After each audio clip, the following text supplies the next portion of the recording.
This is a live stream I did in the same park that the woman was found dead in that we're talking about.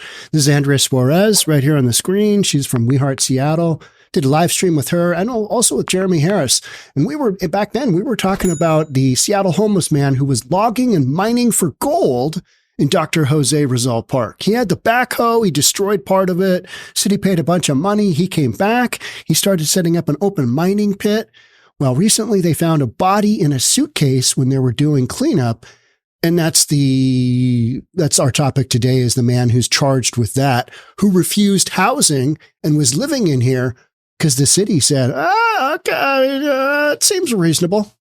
Absolutely nuts. Put it in the bottom. But this is, again, just a complete destruction of green space, of trees. Normally I would see needles everywhere, but obviously everyone's smoking fentanyl. You see it so much needle. Yeah, a couple of years ago, this would have just been littered, right? Yeah, and we have picked up those 35,000 needles, Right. But he's skedaddled. He says no one's. I think this is just kind of a revolving place where people come to use, not necessarily live, and that's like a big misunderstanding. Is that not every tent is a home? Right. Not everybody that you see here is actually homeless. Oftentimes, key giveaway, people have keychains around their neck. They might be staying up the navigation or nearby tiny house village. But this is what you would consider an open air drug scene. Yeah. You're asking the mayor to break up and restore and clean and fence off. I mean, this is just a complete destruction of Mother Earth. Totally. Generator there. Do you want to walk through there at all? Or you're the pro here. We're here. I'm following your lead. We're doing a wellness check.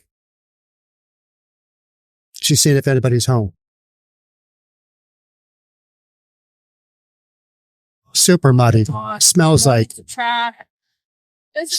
you know what. Bodies, Yeah. Often we come out and scout. And you found 12 so far? This is where we find the bodies. This was 7 months ago.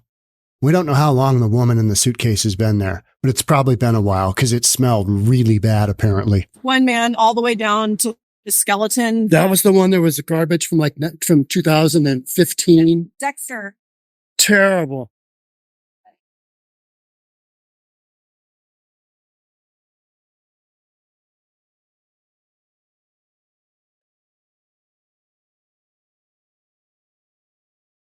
Human waste. Joke. How we doing? I try not to fall over. Pick up my friend to the hospital. The sick. You sick back there? Yeah. Hey, what's the name? Let's go find out. You can go ambulance right now. No, it's okay. My name's Andrea. Sorry, we got permission from William to come in here, and we're gonna see if we can get permission to help you guys with the crash and maybe do some outreach. So, practice kind of startled us. There's a woman back there. May we go and meet her and see if we can take? Will you go get her? Okay. What's your name? Christina. Christina. Okay. I mean, this is barbaric living conditions. Human waste, rotting food, explosives, generators, steps from I-5 on ramps. Yeah. This is literally I-90 eastbound on I-5 right here. I-5 is right there. You can smell the gas. I can smell the gas. Yeah. So, thanks a lot, Jeremy, for giving us a heads up. We got people coming in hot here. Jeremy's dead. Get back. So it sounds like your friend Christine needs to go to the hospital. Sure. Somebody needs to go to the hospital. Well, let me see. I want to film it right now. I'm pushing. We're trying to call. No. I don't know how Andrea does this day in and day out. I don't see. No. Those are pretty new. What you hear about? What's that? You have a number of this? Yeah, sure. Sometimes you be good time, you be bad time, you be Hey, there's just a lot of rumors around women being kept against their will, sex trafficking. That's the reason I'm doing it. I know that because I work with them. And it's like, I'm like, what do you mean this going on? I said, go to bed. Go to bed. Yeah. Don't stay up for 20 days and say that someone's after you. So it's like meth-induced it's a psych. Most of them. I say, how does a girl get raped? And So he's trying to say that a lot of it's psychosis. And okay, there might be some of that, but the woman we're talking about today ended up in a suitcase. So, this is happening. This is happening and we know it. So yeah, there's some meth induced but when you find a body in the suitcase, so those are kind of the two narratives that are out there. day, a week. Once a week. I mean, don't you figure out like carry a taser or something? It's not, it's simple. Mm-hmm. I actually tend to agree with you that I think a lot of that is psychotic, hallucinating, paranoid. And say, hey, I saw your mums. Good bed. Well, look, says Christine. Is somebody in back, maybe in that back house? Is she in there? Yeah, Christine. He said there's a woman named Christine back there. He's going to take her to the hospital. Well, it's coffin, brother. I'm going to go find Jeremy. I'll let you. We're out of here. I didn't want to go any deeper into the forest because this is just Got a lock on it. you can watch the rest of it. It's Sean Reynolds interviews Steve Irwin, Dr. Jose Rizal Park. Seattle man has been charged in connection to the murder of 37-year-old Shannon Marie Reer, whose body was found stuffed in a suitcase at a Seattle homeless encampment last month. 57-year-old Steven Wynn is charged with second-degree murder. He was arrested earlier this month on a Department of Corrections warrant. He was then questioned about Reer's body. Wynn claims Reer overdosed on fentanyl and died, according to charging documents, and also told authorities he got scared, so he hid her body in a suitcase. An autopsy revealed Reer had several sharp force injuries to her head. Prosecutors say Wynn lived in that encampment. He's being held tonight on a $2 million bail and is scheduled to appear in court later this month. This is from Jonathan Cho. The alleged murderer, Wynn is considered chronically homeless. Authorities say he was even offered housing through the co-lead program, but he refused to go indoors because of the rules, which includes no smoking fentanyl. Once again, the crisis on the streets is not primarily an affordable housing problem. 100% agreed, Jonathan. It's the drugs, stupid. I mean, yeah, this guy's on drugs. She's probably on drugs. Everybody's on drugs in these encampments. You can see the squalor that this park is. And then you got a bunch of nut jobs on drugs running around mining, sexually trafficking women. Because the women are on drugs and they're totally vulnerable and they'll do anything to get that next fix. And all they got to do is, and Washington State Patrol detectives asked the defendant why he hadn't wanted to move into housing. This is our alleged murderer. Why he didn't want to move into housing provided by outreach organization Co-Lead, which had housed several of his neighbors after the encampment was swept by WashDOT. The defendant replied that Co-Lead had too many rules, like requiring him to check in, not allowing him to smoke inside, or go out late at night. This guy just wants to party. He wants to party without rules, and it's the folks in Seattle that have allowed this behavior to take place and to actually just fund this behavior. Hey, here's a tent. Here's a sleeping bag. Here's some food. Here's whatever you need. We'll bring it to you. We'll throw a banana at your tent. Good luck with that. So he described their rules as feeling like a jail. Well, when you're living in absolute squalor in a homeless encampment and you kill somebody, you whack them to death because you're on some kind of psychotic deal. And then you wake up the next day from your whacked out drug experience and you go, good Lord. My girlfriend, ex-girlfriend, whatever it was, he did have a relationship with that woman. I've whacked her and she's dead. Now I got to put her in a suitcase. And then, I was kind of scared. He said that she fell down on some rocks is how she got all the injuries. Moreover, JAB's review shows the defendant has over 20 warrants for failing to appear and failing to comply with court orders on various misdemeanor and felony cases where he faced much less time in custody than the standard range for murder in the second degree. Given the defendant's warrant history, multi-state conviction history, and the admitted unwillingness to follow check-in and curfew rules from a community program like COLEAD, this court has considered evidence to find the defendant is a substantial flight risk. Gee, you think? So they set his bail at $2 million. I mean, this is Seattle in a nutshell, right? This is that misguided compassion for a fellow human being that we've decriminalized drugs. We've decriminalized all the felonies into misdemeanors. We're just letting the criminals run free. The criminals are running the asylum. We go through, we clean out an encampment, and then these guys just backfill it the minute, they get out of jail, whatever. They're just living the lifestyle. And Seattle taxpayers, you are funding it. Andrea Suarez is running for Seattle City Council. If you are in her district, vote for her. You can see she is boots on the ground, doing her thing and making a difference. Those are the kind of folks we need. Her opponent is he's just a nut job. I mean, he's a far left nut job. We don't need more of those. We need fewer of those. We need more people like Andrea Suarez, who's out there literally in the encampment. We just saw that. Investigators allege a man killed a woman and kept her body inside a suitcase in a structure he built at a Seattle homeless encampment. And this story is from Jeremy Harris, and we saw Jeremy in the video.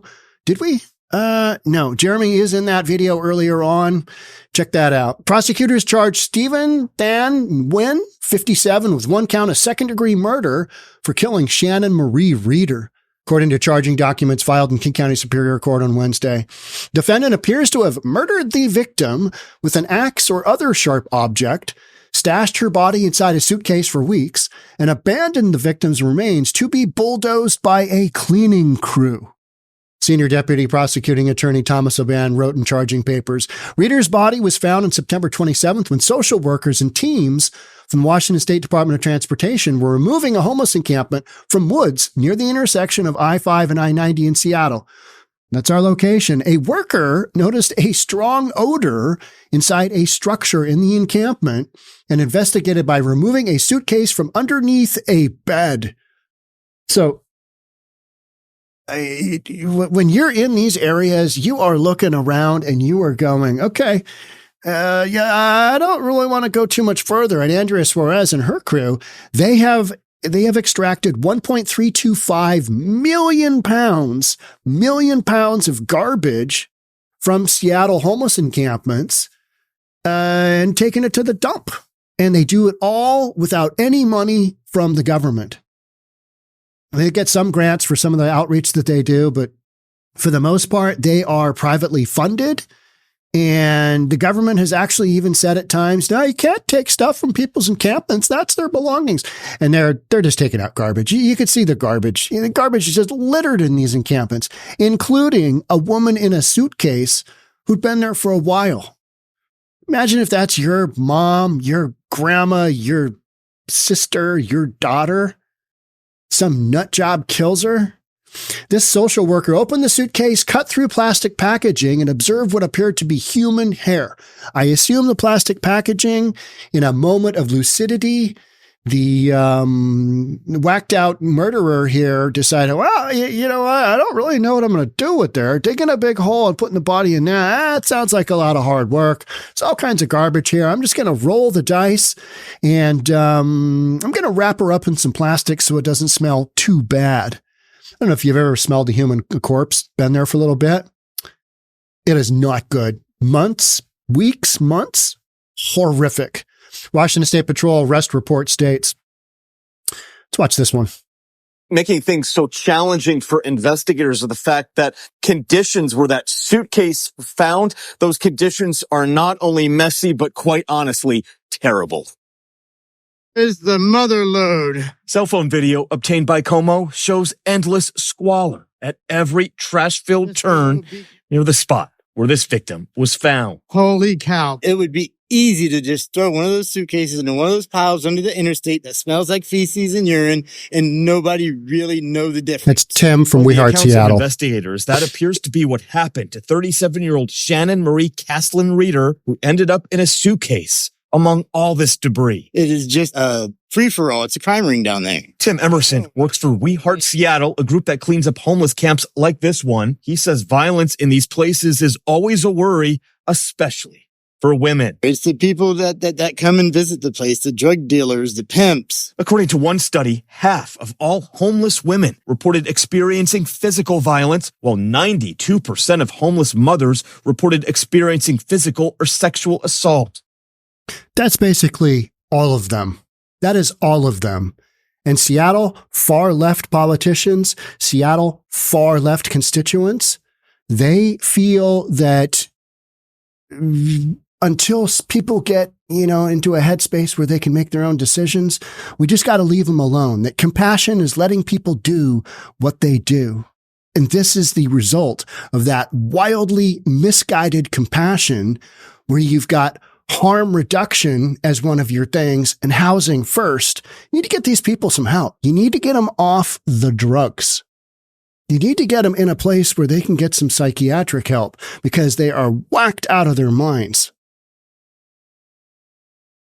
For that reason, investigators are pledging to get answers in this case. No matter who you're talking about, what station they are in life, it's someone's loved one. According to authorities, Reer was likely homeless herself. They say she hadn't had any contact with her family in nearly a year. So That's just so sad.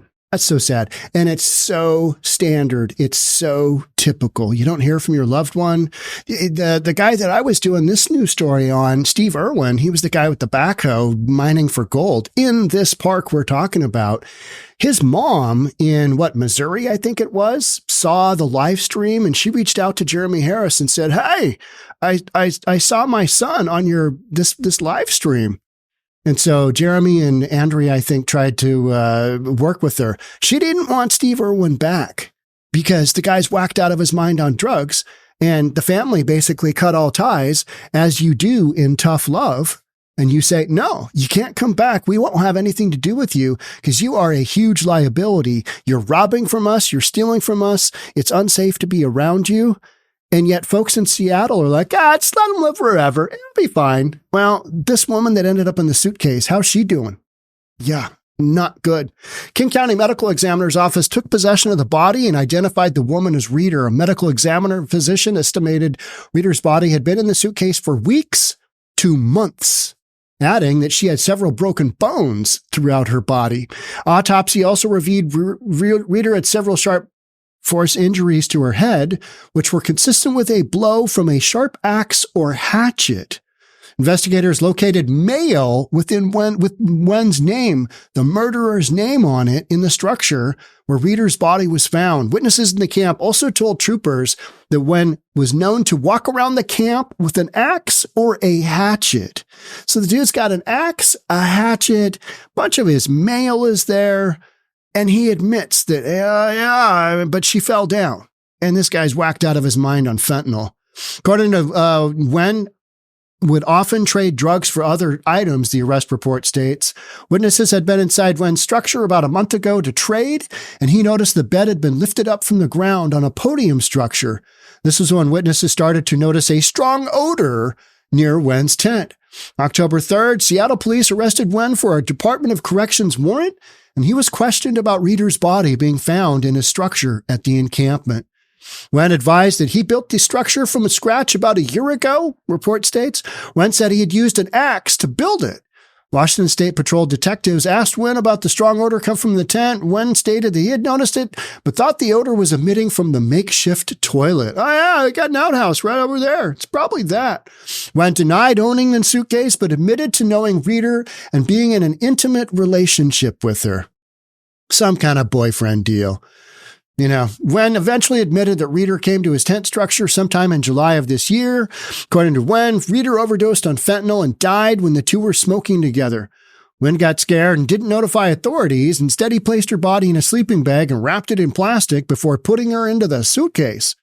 He then stashed the suitcase inside the wooden podium structure under his bed. Jess, could you imagine sleeping on top of your dead girlfriend's body that you probably murdered? I mean, just night after night. Yeah, I don't really smell anything. It seems to be fine. Investigators questioned Wynn about Reeder's injuries, and he claimed that she had fallen down and hit her head on rocks the day before she overdosed on fentanyl. On October 8th, Dr. Nicole Yared of the King County Medical Examiner's Office determined Reeder's cause of death to be multiple sharp and blunt force injuries, and the manner of death was a homicide. So you've literally, you hear what little media coverage you have of these stories, because it doesn't, it doesn't bode well for the city of Seattle. It just doesn't make it look good, right? Because it isn't good. These homeless encampments are filled with literally killers, rapists, killers, pimps, you name it. That's why when, in that video, Andrea, was maybe looking at going a little deeper in to see if she could find Christine or Christina, whatever her name was. And I'm kind of like, you know what, Andrea? I think I want to go that way. Let's get away from this, because it was just getting a little tight for comfort, right? You got a couple of people that you don't know who they are, what they're doing. And I don't do that part for a living. Andrea does. She's comfortable doing that. But I'm comfortable getting some footage and then getting the F out of there. Dr. Yared further indicated that Reeder's injuries were not consistent with falling and hitting her head on rocks. Dr. Yared also mentioned that the injuries were not the usual ones seen when somebody tries to dismember a body into a suitcase to otherwise dispose of the body. Following day, investigators went to the Score jail in Des Moines, where Wynn was being held, asked about the medical examiner's findings. Wynn indicated he wanted a lawyer, and the interview ended, according to the report. That's weird. Why do you want a lawyer if she legit fell down on her head and, was killed that way? They're on to you. They're on to you. In 2022, Wynn was convicted of assault after putting a gun to a woman's head and pulling the trigger while asking her to commit a sexual act. This is a sweetheart. These are the sweethearts running around Seattle and specifically in our homeless encampments. And you know what harm reduction wants to say? You know what these ridiculous far left activists want to say? They're just living their lives. They'll get treatment when they get to it. And you're like, nah, these are a bunch of killers and rapists running around and people that are enabling this entire drug lifestyle. The gun and living off of your tax dollars. The gun didn't go off and the woman was able to run away, according to charging documents. Could you imagine? Yeah. It's kind of like a P. Diddy story, isn't it? Yeah. Court records show Wynn has more than 20 warrants for failing to appear and failing to comply with court orders. Prosecutors noted he also had a history of criminal convictions out of state, and yet he is running around the countryside willy-nilly doing his shenanigans. And what do we do in Seattle? Hey, can we throw you a banana? Do you need a new tent? Do you need a blanket? How can we help you? Absolutely absurd. Here's from Jonathan Cho's Twitter. And this is where this dude's been offered housing and he just refused. And he basically stated, I don't think so. Washington State Patrol detectives asked the defendant why he hadn't wanted to move into the housing provided by the outreach organization of Co-Lead, which had housed several of his neighbors after the encampment was swept by WSDOT.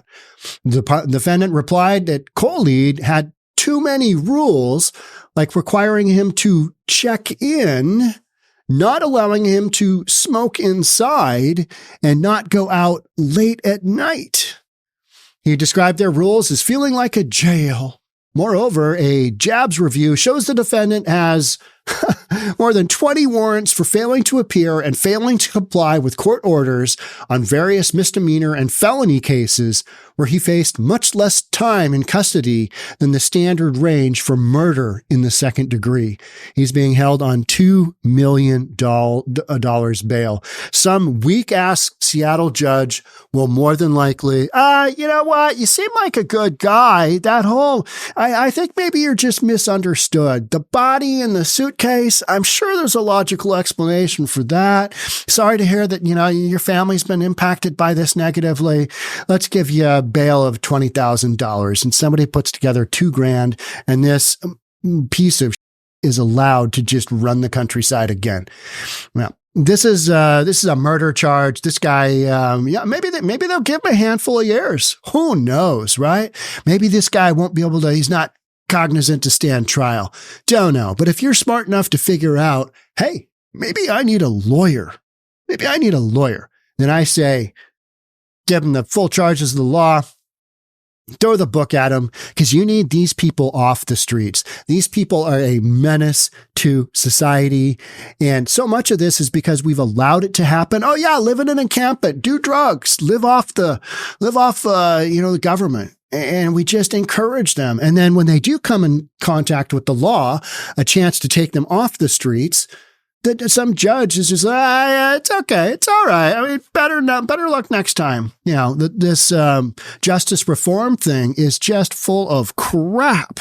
And this is how we end up here. This story is a nutshell of what we've been talking about for years, and it is the reality that is ongoing in a city like Seattle, in a city like Portland, in a city like San Francisco, in a city like LA, in a city like Philadelphia, where you've got a bunch of far left folks that, this misguided compassion for our fellow human being is literally raping and murdering people.